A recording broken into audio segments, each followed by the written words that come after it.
Okay, so after it's finished downloading, just go ahead and click on it. And it's going to go ahead and run the exe.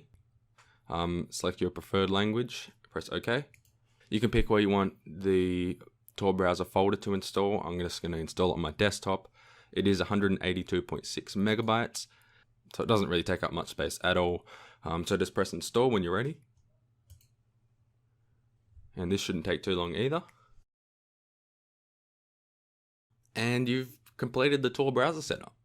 So I'm going to go ahead and finish and run the Tor browser and add a start menu to my desktop.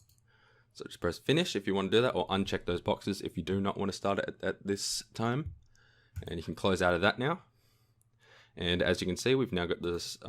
We've now got it on our desktop. You can go ahead and delete this because there is a shortcut inside the Tor browser folder.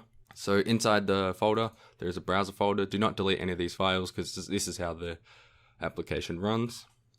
So minimize that.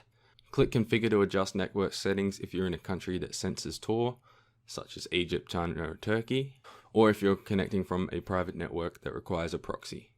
I'm just going to go ahead and press configure to show you what that looks like.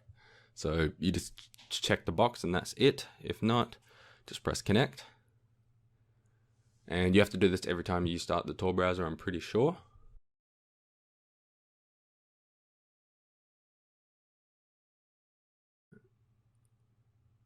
And here we go. It should open up right now after that's finished. And we're now on the Tor browser, and you're free to browse the clear web, or you can go on the deep web by using